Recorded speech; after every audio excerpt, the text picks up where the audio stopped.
Hi all, my name is மோகன். நான் இங்கே துபாயில் தான் ஃபார்மசிஸ்ட்டாக ஒர்க் பண்ணிகிட்ருக்கேன். நான் இந்த சேனல் எதுக்கு ஃபஸ்ட் க்ரியேட் பண்ணேன்னா, நான் துபாய்க்கு வரணும்னு நினைக்கும் போது டிஹெச்ஏ பற்றியோ இல்லை துபாய்க்கு எப்படி வரணும் அப்படிங்கிறத பற்றி தமிழ் சேனல்ஸ் எதுவுமே இல்லை, யூடியூப் சேனல்ஸ் எதுவுமே இல்லை. வேறு லாங்குவேஜஸில் நிறைய வீடியோஸ் இருந்துச்சு, ஹிந்தி, மலையாளம் அந்த மாதிரி. ஸோ தமிழில் யாராச்சும் சர்ச் பண்ணாங்கன்னா அவங்களுக்கு ஈஸியாக அசஸ்பிளாக இருக்கணும் அப்படின்றதுக்காக க்ரியேட் பண்ணேன். அதுக்கப்புறம் பெருசாக வீடியோ போடல, ஒரு 4-5 ஷார்ட்ஸ் போட்டேன், அவ்வளோதான். அதுக்கப்புறம் நானும் இந்த சேனலில் கண்டுக்கல. பட் இப்போது கமெண்ட்ஸ் நிறையா வருது, டிஎம்ஸ் நிறையா வருது, டவுட்ஸ் ரிகார்டிங்க. ஸோ இனிமேல் கொஞ்சம் வீடியோஸ் போஸ்ட் பண்ணலாம் அப்படின்னு இருக்கேன்.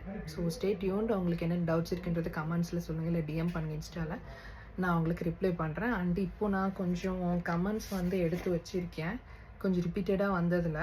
அதுக்கு இப்போ ரிப்ளை பண்ணலாம் அப்படின்ட்டு இருக்கேன். பார்ப்போம் என்னென்னு. நான் சொன்னதில் டிஃபார்ம் மெயினாக எதுவுமே சொல்ல. ஸோ நிறைய பேர் டிஃபார்ம் பற்றி சொல்லுங்கள் அப்படின்னு கேட்குறீங்க.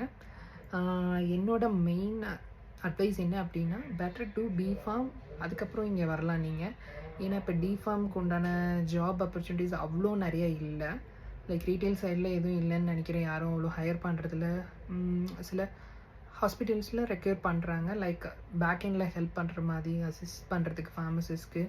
சில இதில் கீமோ ப்ரிப்பரேஷன்ஸ் அந்த மாதிரி இதில் இருக்குது. But better to B Pharm. இது என்னோடய பர்சனல் அட்வைஸ். தென் நிறைய பேர் டிஹெச்ஏ நோட்ஸ் கேட்குறீங்க என்கிட்ட. பட் நான் ப்ரிப்பேர் பண்ணி எழுதுனது எல்லாமே ஒரு 4 இயர்ஸ்க்கு முன்னாடி. பட் இப்போது பேட்டர்ன்ஸ் எல்லாம் சேஞ்ச் ஆகிடுச்சு, நிறைய கொஷின்ஸ் எல்லாமே மாறிடுச்சு. இப்போது கெமிஸ்ட்ரிலாம் கேட்குறாங்க. நான் படித்தப்போ கெமிஸ்ட்ரிஸ்லாம் இல்லை. So better go with any coaching centre. So கொஞ்சம் யூஸ்ஃபுல்லாக இருக்கும், நீங்கள் சீக்கிரம் பாஸ் பண்ணலாம். அதுக்கப்புறம் ரெஜிஸ்ட்ரேஷனுக்கு அப்புறம் எப்படி எக்ஸ்பீரியன்ஸ் வாங்கணும், இல்லை கோர்ஸ் கம்ப்ளீட்க்கு அப்புறம் எக்ஸ்பீரியன்ஸா அப்படின்னு. எக்ஸ்பீரியன்ஸ் சர்டிஃபிகேட் இதுலேருந்து கால்குலேட் பண்ணுவாங்கன்னா, நான் பண்ணப்போ எப்போ என்னோடய ஃபைனல் எக்ஸாம்ஸ் முடிச்சோ அதோட நெக்ஸ்ட் மந்த்லேருந்து கம்ப்ளீட் பண்ணிட்டேன். பெட்டர் உங்களுக்கு எல்லா சர்டிஃபிகேட்ஸும் வந்தோடனே நீங்கள் பிசிஐலேயே ரெஜிஸ்டர் பண்ணிவிடுங்க. ஸோ அதுக்கப்புறம் உங்கள் ஃபைனல் எக்ஸாம் எப்போ முடிச்சு ரிசல்ட் வந்துச்சோ அந்த டேட்லேருந்து எக்ஸ்பீரியன்ஸ் கால்குலேட் பண்ணுவாங்க. கூடி சீக்கிரம் முன்னாடியே ரெஜிஸ்டர் பண்ணிடுங்க எல்லா சர்டிஃபிகேட் வந்தோடனே ஃபார்மசி கவுன்சிலில். அண்டு எம்ஃபார்ம் முடிச்சுட்டு வரலாமா அப்படின்னு கேட்டிருந்தீங்க. இது ஆல்ரெடி நான் ஒரு ரீல் போட்டிருந்தேன்னு நினைக்கிறேன், லைக் ஸ்டோரி இல்லைன்னா ஷார்ட்ஸ் போட்டிருந்தேன். எம்ஃபார்ம் தேவை இல்லை, பட் இஃப் யூஆர் இன்ட்ரெஸ்டட் அப்படின்னா நீங்கள் படிச்சுக்கலாம், பின்னாடி யூஸ் ஆகும். நீங்கள் ஏதாச்சும் இண்டஸ்ட்ரி போகலாம் அப்படின்னு பிளான் பண்ணாலும். ஆல்சோ சம் ஹாஸ்பிட்டல்ஸில் எம்ஃபார்ம் இருந்தாலுமே கிளினிக்கல் ஃபார்மசிஸ்ட்க்கு ஐபியில் ஹையர் பண்ணுறாங்க. So it's up on you. But நீங்கள் ரீட்டெயில் தான் ஒர்க் பண்ண போகிறீங்க, லைக் அந்த மாதிரினா எம்ஃபார்ம் தேவையில்லை. ஸோ அரபிக் நெசசரியான்னு நிறைய பேர் கேட்டிருந்தீங்க. அரபிக் தெரிஞ்சிருந்தால் உங்களுக்கு நிறைய ப்ளஸ் பாயிண்ட்ஸ் இருக்குது நிறைய இடத்துல. பட் தேவை இல்லை. நீங்கள் இங்கிலீஷே ஃப்ளூயண்ட்டாக இருந்தால் ஓகே தான். பட் அரபிக் இருந்தால் நிறைய இடத்துல உங்களுக்கு ப்ரிஃபரன்ஸ் இருக்குது மெயின்.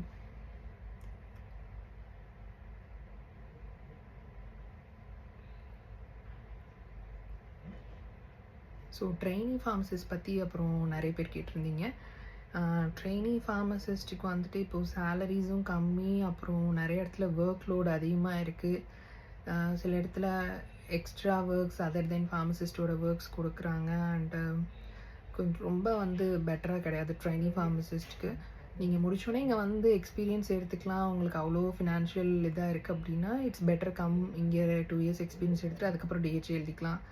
இப்படி இல்லைன்னா பெட்டர் நீங்கள் ஊர்லேயே 2 இயர்ஸ் எக்ஸ்பீரியன்ஸ் ஆகிட்டு டிஹெச்ஏ எழுதிட்டு அதுக்கப்புறம் இங்கே வாங்க ஃபார்மசிஸ்டாகவே டிரெக்டாக. இது என்னோடய அட்வைஸ் தான்.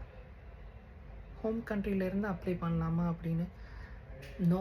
இங்கே நீங்கள் சர்ச் பண்ணிங்கன்னா தான் உங்களுக்கு ஜாப் கிடைக்கும். ஊர்லேருந்து யாருமே டிரெக்டாக ஹையர் பண்ண மாட்டாங்க. பட் சில ரீட்டைல் கம்பெனிஸ் இருக்காங்க, செயின் ஃபார்மசிஸ். அவங்க அப்பப்போ கேரளாவில், பெங்களூரில் இந்த மாதிரி ஹையரிங் பண்ணுறாங்க. அங்கேயே இருந்து டிரெக்டாக இன்டர்வியூ வச்சு எடுத்துகிட்டு வராங்க. ஸோ அதை நீங்கள் பார்த்துட்டே இருங்க, லிங்க்டின்ல ஃபாலோ பண்ணுங்கள் அவங்கள. அது டேட்ஸ் இருந்துச்சுன்னா அட்டன் பண்ணுங்கள், கிடச்சிச்சின்னா நீங்கள் டிரெக்டாக அங்கேருந்து இங்கே வரலாம். 2 இயர்ஸ் எக்ஸ்பீரியன்ஸ் எதில் இருக்கணும், டிஹெச்ஏ எழுதணுன்னா 2 இயர்ஸ் எக்ஸ்பீரியன்ஸ் இருக்குமா அப்படின்னு நிறைய பேர் கேட்டிருக்கீங்க. பர்ஃபெக்ட். இது நிறைய பேருக்கு இருக்க டவுட்டு. டிஹெச்ஏ எக்ஸாம் எழுதுறதுக்கு உங்களுக்கு எக்ஸ்பீரியன்ஸ் தேவையில்லை, நீங்கள் எப்போ வேணாலும் எழுதி வச்சுக்கலாம். பட் நீங்கள் டேட்டா ஃப்ளோ பண்ணுறதுக்கு 2 years experience must. Data flow அப்படின்னா என்னென்னா, உங்களோட சர்டிஃபிகேட்ஸ் எல்லாமே வெரிஃபை பண்ணுவாங்க ஃப்ரம் காலேஜஸில். அண்ட் உங்களோட எக்ஸ்பீரியன்ஸ் எல்லாமே வெரிஃபை பண்ணுவாங்க. அது முடிச்சதுக்கப்புறம் தான் உங்களுக்கு நீங்கள் எலிஜிபிலிட்டி லெட்டர் ஒன்று அப்ளை பண்ணணும். அதோட வேலிடிட்டி 1 இயர் இருக்கணும். அது முடியறதுக்குள்ளே நீங்கள் துபாயில் ஒரு ஜாப் வாங்கி அங்கே அதை லைசன்ஸாக கன்வெர்ட் பண்ணணும்.